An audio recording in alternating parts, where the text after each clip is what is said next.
Hello mga ka-cakes ni Lay. Another day, another cake order. Ano ba yun? Anyway, pakita ko nga lang pala sa inyo itong ating Ubi Moist Cake na order sa atin nitong July 21. Nung linggo ito guys. Ayan. So, ka-birthday kasi nitong celebrant natin ngayon ang aking bunso. O, diba? Pareho silang Peppa Pig team. O, diba? Actually, ang original team talaga namin ng anak ko is Barbie. Kaya lang, nung nakita niya yung print habang ginagawa ko itong cake ni Zell, abay na Jinget, Peppa Pig na lang daw. Diba? Ang mga bata talaga. Na diba?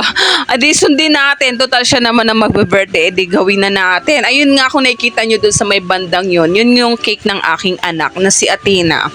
Peppa Pig siya na dami cake at full fondant nga yung ginamit ko. Then anyway, balik tayo dito sa ginagawa kong cake. Ubi Moist Cake nga ito, diba? Dahil ito yung kanilang request. So, naglagay ako lang dito ng whipping cream at nilagyan ko din siya ng dulce de leche filling. Ayan. So, i-cramp coat lang natin siya guys. Ayan. So, kung mga sawa na sa Choco Moist dahil sa mahal ng cocoa ngayon, pwede kayong mag-ubi moist, mocha, vanilla, red velvet yan. Pwede kayong mag-order sa atin yan.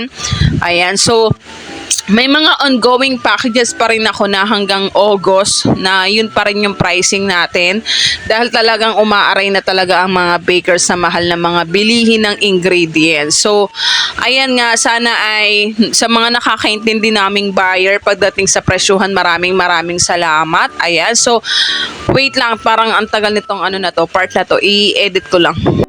Ayan, so mabalik nga tayo dahil kinat ko yung part na medyo mabagal kasi as is lang naman yung nakikita nyo. So sa part pala na yun, kumuha ako ng sagustro na gagamitin nating dowel o pang support sa ating cake. So ayan po, straw po yung nilalagay ko sa mga cakes ko kasi hindi po ako na-advisable sa stick. Pag hindi siguro available yung sagustro, pwede naman ang stick. Pero kasi 'di ba, ingatan lang po natin na wag tayong magkaroon ng face mask, yung isusubsob nyo yung, diba, yung mukha ng celebrant sa cake kasi mapaka delikado po kasi gaya nga po niya naglalagay po kami ng mga dowel. So eto nga at naglalagay na tayo ng ating mga, ang kanyang ano pala dito is fondant, yung kanyang details or yung kanyang topper na ginawa ko siya ahead of time para mag-set at tumigas kasi kapag ginawa natin yan ng same day, lalo na pag fondant, malambot yan at may tendency humulas, 'di ba? So kailangan mapatigas natin siya kapag ang cake natin ay icing base. Tapos ayan, ilalagay natin yung fondant. So ginawa ko yan siguro 2 days before, nakaset na yan. Nilagay ko na lang siya sa loob ng oven para na naka-cling wrap. Full cover niyo yan syempre na hindi siya makakontaminate. Ayan, so kung nakikita niyo yung banda dun sa likod, yun yung cake ng anak ko kasi nga magka-birthday sila.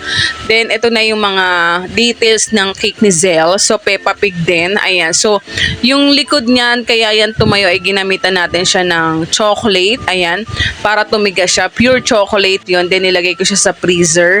Yun lang ang kaanuhan lang talaga sa fondant detail. Actually, kaya ko din siya maagang chinat at i-deliver kasi 'di ba pag fondant, nagmo-moist nga yan kapag galing na sa ref.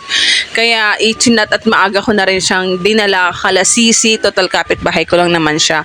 So malapit na tayong matapos. Ito na yung final look ng ating Peppa Pig theme cake na Ubi Moist Cake. Ayan, so ready for deliver na ito kala Sisi, Mai. Ayan, thank you so much Sisi sa suporta. Napaka sakalam talaga nito ni Sisi.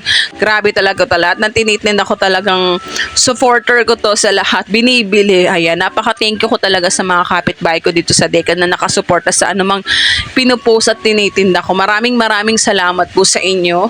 Ayan, so makakaasa kayo sa quality at talagang may hustisyang pagkain na ititinda ko para sa inyo. So maraming salamat po sa lahat ng sumusuporta. Medyo matamlay yung aking voice over ngayon, ano. Walang pagtawa kasi kakahawit lang namin kasi medyo yun nga, birthday nga ng anak ko. The next day na lang namin siya sinelebrate kasi meron din ako naging rush order na peri team cake kahapon na yun nga, mas nanukom na kasi sayang din naman yan. So another video na lang for that. So ito na yung ating final look sa Peppa Pig theme cake for Zelly. Happy birthday Zelly. Ayan, Zelly. Hindi ko ano ba yan, basta yan na yun. Thank you so much, Sisi, and God bless everyone. Ingat tayo lagi. Bye-bye.